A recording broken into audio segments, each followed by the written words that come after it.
Bismillahirrahmanirrahim. Assalamualaikum warahmatullahi wabarakatuh. Selamat pagi, salam sejahtera bagi kita semua. Om Swastiastu, Namo Buddhaya, salam kebajikan.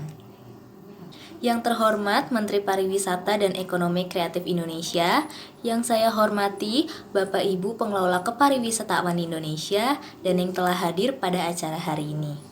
Salam sejahtera bagi kita semua. Alhamdulillahirobbilalamin. Marilah kita panjatkan puji syukur kehadirat Tuhan Yang Maha Esa, karena atas limpahan rahmat dan hidayahnya kita dapat berkumpul di tempat ini dalam keadaan sehat walafiat.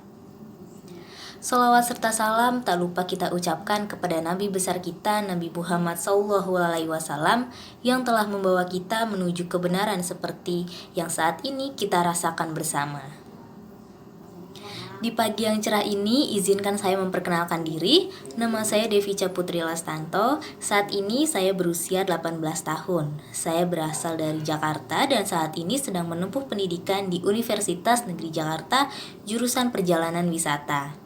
Saya selaku Duta Wisata Nusantara terpilih tahun 2022 sangat berbangga dan berbahagia karena dapat menghadiri acara Pekan Cinta Bahasa Indonesia dalam kemajuan pariwisata. Hadirin yang saya hormati, seperti yang kita ketahui, pariwisata adalah salah satu sektor pembangunan yang saat ini sedang digalakan oleh pemerintah Indonesia. Hal ini disebabkan pariwisata mempunyai peran yang sangat penting dalam pembangunan Indonesia. Sektor pariwisata tidak hanya menciptakan lapangan kerja dan menambah kesejahteraan masyarakat, juga meningkatkan pendapatan negara, khususnya sebagai penghasil devisa bagi negara di samping sektor migas. Meningkatnya kuantitas dan juga kualitas destinasi pariwisata diharapkan mampu menarik minat kunjungan wisatawan. Banyaknya kunjungan wisatawan ke destinasi pariwisata di Indonesia diharapkan mampu meningkatkan pendapatan dan juga kesejahteraan masyarakat di sekitar destinasi tersebut. Hal ini akhirnya meningkatkan pendapatan negara dari sektor pariwisata. Keragaman budaya yang dimiliki oleh Indonesia menjadi salah satu daya tarik wisatawan. Oleh karena itu, destinasi pariwisata yang ada di Indonesia menjadikan kebudayaan daerahnya sebagai ikon pariwisata. Contohnya adalah Bali yang sudah dikenal sebagai destinasi pariwisata yang unik di Indonesia. Oleh karena itu, sesuai dengan acara kita pada hari ini, maka saya akan menyampaikan pidato tentang penggunaan bahasa Indonesia pada industri pariwisata Bali. Bahasa Indonesia merupakan bahasa nasional dan juga sebagai bahasa resmi bagi negara Republik Indonesia. Hal ini telah digariskan dalam Politik Bahasa Indonesia. Garis politik bahasa nasional ini secara jelas mendeskripsikan bahwa bahasa Indonesia sebagai pertama. Kemudian, tempat kedua adalah bahasa-bahasa daerah yang ada di Indonesia. Dan pada tempat ketiga adalah bahasa-bahasa asing, terutama bahasa Inggris. Salah satu bagian dari pembangunan dan kepentingan nasional adalah pengembangan industri pariwisata. Oleh karena itu, sudah selayaknya bahasa Indonesia menempati urutan pertama dalam industri pariwisata di Indonesia dan juga khususnya daerah Bali. Akan tetapi, dalam praktiknya menunjukkan hal-hal yang sebaliknya. Artinya, di industri pariwisata, bahasa Indonesia belum mampu menjadi bahasa yang pertama. Hadirin sekalian, dalam industri pariwisata, bahasa Indonesia belum mampu menjadi bahasa utama, baik sebagai sarana komunikasi maupun sebagai sarana pengungkap produk-produk industri pariwisata. Fenomena kebahasaan ini tercermin pada nama-nama sarana dan prasarana di bidang-bidang kepariwisatawan, seperti nama hotel, restoran, dan nama-nama produk makanan lebih banyak menggunakan bahasa asing atau menggunakan pola bahasa asing dibandingkan dengan bahasa Indonesia. Pengaruh yang bersifat positif artinya pengembangan pariwisata di Indonesia pada umumnya dan Bali khususnya dapat membantu, membina, dan mengembangkan bahasa Indonesia, baik sebagai bahasa nasional maupun sebagai bahasa negara. Kemudian pengaruh positif itu terlihat terutama pada tatanan, kosakata, dan juga istilah. Hal ini ditandai oleh munculnya kata-kata dan juga istilah baru dalam bahasa Indonesia yang berkaitan dengan kepariwisatawan. Kata dan istilah dalam bahasa Indonesia yang muncul akibat perkembangan pariwisata dapat dilihat terdapat pada kata argowisata, apartemen, bandara, bar, ataupun bartender, brosur, souvenir, reservasi, destinasi, hotel, dan masih banyak lagi kata yang lainnya. Sekarang ini sudah semakin banyak buku di bidang kepariwisatawan yang disajikan dengan bahasa Indonesia. Ini berarti bahasa Indonesia telah digunakan untuk mengembangkan ilmu pengetahuan khususnya di bidang pariwisata ini. Dengan demikian, masyarakat menjadi lebih mudah memahami ilmu pariwisata dan sekaligus membantu memasyarakatkan kepariwisatawan di kalangan masyarakat. Hadirin sekalian, seperti yang kita tahu, positif dan negatif adalah dua fenomena yang tak terpisahkan, seperti dua sisi mata uang. Ada pengaruh positif, sudah pasti ada pengaruh negatif. Demikian juga pengaruh perkembangan pariwisata terhadap penggunaan bahasa Indonesia. Di samping berpengaruh positif, ternyata perkembangan pariwisata juga berpengaruh negatif terhadap bahasa Indonesia. Pengaruh negatif yang dimaksud di sini lebih ditekankan pada masalah belum maksimalnya fungsi bahasa Indonesia itu sendiri sebagai sarana pengungkap produk-produk industri pariwisata.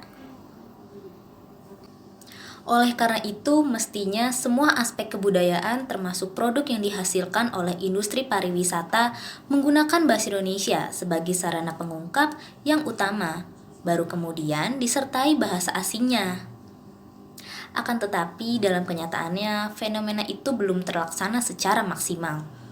Buktinya, di beberapa kawasan wisata yang ada di Bali seperti nama hotel, restoran, dan nama-nama masakan dan minuman khas Bali masih menggunakan bahasa asing atau polanya adalah pola bahasa asing. Padahal di antara produk itu adalah produk lokal. Lalu, bagaimana cara mengatasi masalah tersebut? Masalah perencanaan bahasa sebenarnya harus dikelola oleh pengambil kebijakan secara nasional, yaitu pemerintah, melalui badan atau instansi yang telah ditentukan. Dalam hal ini, di Indonesia telah ada Balai Bahasa yang merupakan lembaga yang membidangi masalah perencanaan bahasa Indonesia. Akan tetapi, perlu disadari bahwa faktor keberhasilan perencanaan bahasa ditentukan oleh beberapa faktor, baik faktor intern, bahasa, maupun faktor di luar masalah bahasa. Sehubungan dengan fenomena penggunaan bahasa Indonesia di industri pariwisata, permasalahan perencanaan bahasa disebabkan oleh faktor di luar bahasa, yaitu pengambil kebijakan dan sikap pengguna bahasa Indonesia. Berkaitan dengan kebijakan di bidang bahasa, dibutuhkan kesungguhan pengambil kebijakan. Kesungguhan itu hanya dalam melahirkan kebijakan-kebijakan yang berguna bagi pengembangan bahasa Indonesia, tetapi juga harus diwujudkan melalui penyediaan dana untuk hal itu.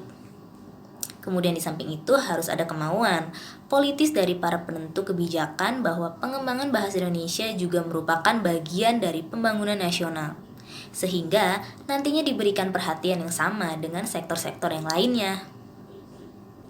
Hadirin yang saya banggakan, dengan demikiannya nantinya pembinaan dan pengembangan bahasa Indonesia secara umum termasuk dalam fenomena yang dikaji dalam pidato hari ini dapat dilakukan dengan maksimal yang pada akhirnya mampu menumbuhkan sikap positif pada penutur bahasa Indonesia pastinya.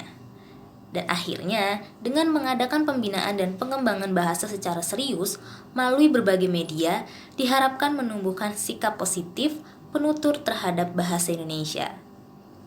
Apabila sikap positif ini tumbuh dan berkembang, pada penggunaan bahasa Indonesia akan menumbuhkan penghargaan kepada bahasa Indonesia ini sendiri. Akhirnya, bahasa Indonesia dapat digunakan sesuai dengan fungsinya dan sistem bahasa Indonesia yang berlaku pastinya.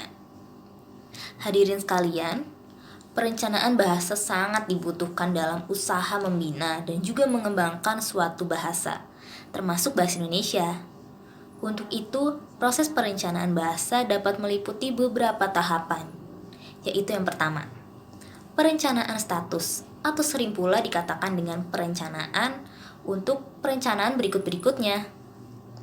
Dan yang kedua adalah perencanaan korpus. ketiga pelaksanaannya, dan yang terakhir adalah penilaian atau evaluasi. Poin evaluasi ini sangat penting karena tujuan evaluasi sendiri adalah untuk mencari solusi dari kekurangan yang dialami. Kemudian menyimpulkan beberapa atau seberapa menguasai yang diterapkan dan mengetahui sejauh mana tingkat keberhasilan perencanaan tersebut dalam mengurangi dampak negatif yang mungkin nantinya akan terjadi. Hadirin sekalian, demikianlah beberapa patah kata yang dapat saya sampaikan. Saya mohon maaf apabila ada kesalahan dalam bertutur kata. Terima kasih atas perhatian Bapak dan Ibu sekalian. Bahasa Indonesia merupakan identitas dari bangsa Indonesia. Untuk itu, kita perlu jaga sebaik mungkin dengan 3M. Mulai dari diri sendiri, mulai dari yang terkecil, mulai dari sekarang. Sekian, terima kasih. Wassalamualaikum warahmatullahi wabarakatuh.